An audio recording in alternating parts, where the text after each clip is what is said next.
Hello, welcome to the channel and thanks for watching. And my first Leviathan box set model is complete, the apothecary biologis, and in this video I'll be taking you through how I've done the dirty, sort of slightly grimdark off-white armour onto this very nice marine model. Now I chose this model first out of the box set because I've been doing a successor chapter, the Fists of Caliban, and this kind of finishes off that army because the other models in the set are going to be used for a totally different army, so there'll be different paint schemes coming out. Now I've sprayed it black and then with Leadbelcher, and I am building it as a complete model, pointing out there some little bits of this model that are going to be tricky to get to while we're painting, but I'll show you that later. And also showing you there a painting handle. I've bought some new Citadel painting handles. I've got quite a lot already, but it's always nice to buy new bits of equipment when you're doing a new big project, and at some point I should probably do a review on painting handles and kind of their use. So cracking on to the paint scheme. Now normally if you've watched videos lately you'll know I start off generally with the armour panels. Decided to do all the base colours first this time because some people have pointed out that might be a little bit easier. We'll discuss on that why later. So I'm starting off with the retributor armour as you saw there, onto the kind of the shoulder trims, the aquillas, any kind of vent details you might want to do, the skulls and around the feet. Now, point to note is if you use metallics and you're cleaning your brush in the same water, swap your water over before moving on to basic paints, otherwise those flecks of metal will be in that basic paint. Now moving on to the red, this is an apothecary after all, so you've got the kind of apothecarian symbols down the shin pads, also onto the gun and things, and I'm choosing to use the red onto the robes because that again is what I've done on my other marines, so I'm tying this model into there. Now on my other marines, if you've watched those videos onto the Fists of Caliban, I've used red gun casings, but that wouldn't work with the apothecary because he's got some red symbology on his gun, so I've chosen to do the black gun casing that I did some details on over the whole sort of gun casing there. Also done some of the cables and things around the model with that. Now we've done some red leather onto the pouches and packs that he's got on him. There's not too many pouches and packs on this model, but it's enough that you want to, you don't really want to do them all black because it'll, for me, blend it in differently. Now it's the chapter colours. Now my chapter colours, if you've watched the videos recently, is that green and yellow. So we're just doing a halved scheme on the shoulder pad of that green and yellow to match in the model to the rest of the army. Now you could just do this as a completely different shoulder pad and just have him painted up in apothecarian colours, which would mean you could use this model for any marine army if you do several different marine armies, but I wanted to tie him in. And again, I said before, when I do the marines from the rest of the box, particularly the Terminators, I'm going to move on to a totally fresh chapter.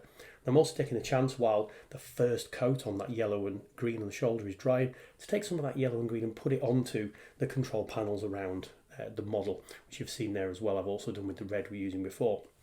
Now moving on to the blue, and this is partly some of the tricky scheme. You'll see I've moved to a smaller brush at this. So when you're painting this kind of container that he's carrying, some of those screens are right against the leg of the model. Not this one, this one's got nice in the open. So just take it slowly, take it carefully. And if you were trying to do a super detailed paint scheme of that container, you might want to build this model separately. But for me, I always go for a slightly grimdark look on my models, so I don't really see it as being an issue. Moving on to the purity seals with a bone white and really sort of working through these base coats. So now we're moving on to the armour. Now all I'm doing at this stage is taking an off-white colour and blocking it in across the armour. Now why off-white? Now on the camera here this looks like I'm painting it pure white on. I'm not. This is a couple of stages away from being pure white. For me, you don't ever want to just go straight in with white because it leaves you nowhere to highlight. It also makes sort of shading it very difficult. Now we're going to do the shading with a wash later on, and you'll see after that what I mean by this white is not white. So yeah, block in all the armour. Don't be too afraid of missing bits because we've used that metallic base coat. So when you're doing the armour panels, if you miss sections of the panel and there's sort of that metallic showing through, doesn't matter, it looks like battle damage. And that's the beauty of why I tend to do 40k models, especially if they're armoured, with metallic base coats, because if you miss sections on guns, on armour or anything like that, it just looks like battle damage. You've got to be careful on the robes and the pouches and stuff to be full coverage, but everywhere else it doesn't really matter, you can be a bit messy. So now's a special stage. We're taking a Vallejo sepia wash here. Now I've used this on all my marines so far. This is a real dirty wash. When it dries, you can see here it puts a real nice grimdark effect on. You could use a Games Workshop Seraphim sepia if you didn't want it to look quite so dirty. Okay, now what we're doing now is going back through those base coats and we're putting on a very thin layer just onto the raised areas where the light would catch the model. So you see working on the green here on the top areas, but we're not going right into the recesses and gaps and cracks where that wash has really settled. So this will give a sort of 2 to 3 tone effect because the wash has darkened those colours down. And it particularly stands out here when you're doing the red. So we're actually just hitting the raised areas and it almost looks like we're doing a totally different red, but we're not. And once the red dries, obviously it'll darken down a little bit, but it really looks like some real nice highlight layers. So I suppose, why did I do all the detail before doing the armour? I said I'd discuss this. I would traditionally do the armour first, do the big area first, then block on details. But I suppose painting white, if you mess up and you get some red onto the white, it's probably harder to cover that up than it is just to let it go fresh onto the base coat. I suppose that's the theory. Now in practice, when I was painting, I personally didn't really find it any different to doing all the white armour first and then doing the detail on top. I suppose it depends how messy you are perhaps when you're painting, if you're not too accurate, whether you might want to do those things. But I thought I'd try it this way around because someone recommended it to me, saying why when you're painting, your white, so do you drop your armour on first? Mostly when I'm doing stormtroopers for Star Wars Legion, for example, that would be the issue. So, but I found I'll give it a go, try do all the details first and then block in the armour. It wasn't a bad way of painting. And to be fair, I don't think there was a good way, one or the other. So you'll see then in the background while I've been waffling, I've done all the separate colours that we painted initially and gone back through and just used that to highlight the edges with exactly the same colour to bring it to life. Now I'm working on the base, and there is no difference between this base and the colours I've used and the bases that I've done for my marine, so check that out in the playlists.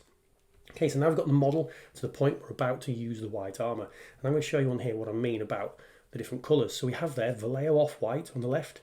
In the middle we have a mix between the off-white and the pure white that's actually on camera looking very similar to the white. It's not. And then a pure white on the end. You see it's on a wet palette, so these have been quite watered down. So what I'm doing now is putting a very thin layer of paint on top. It's fairly opaque and you can see the kind of wash colours through that paint slightly.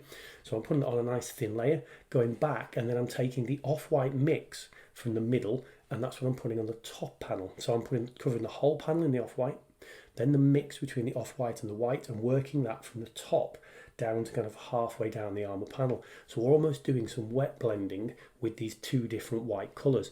It's really hard to show, and I'm trying to make it show on camera, so it is difficult to make white show. The camera seems no problem with it. I'm only filming it on an iPhone. So, but again, same next panel, take the off-white that's again slightly watery, putting it on the entirety of the panel, move off, go into the off-white and white mix and put that at the top of the panel and work that down sort of halfway into the panel, maybe going a bit lower depending how you think it feels. So that means you will have a slightly lighter top part working down. Now just showing you how I'm using the paint, just to show you how little paint I'm actually putting on. So drawing it from the thick area and pulling it right down the panel. Now this is what I'm doing with the pure white now. So the off-white has been done, the off-white and white mix, and then taking the pure white and just putting it on the very edges as an edge highlight. Hard to film, but I hope it made some kind of sense, the kind of 3 stages of white. And again, try and avoid all the gaps and cracks when you're doing white areas, because you want that dirty grim effect to show through, or I do at least. So around the vents and things you can see there. Point to note on the metal, I've done nothing to all these metallic areas that the spray paint has dealt with and then the wash. So on the gun, on the container, etc. So super quick and easy. Yeah, I hope you liked that. If you did, like, comment, subscribe, and hopefully I'll see you back on the channel for another video.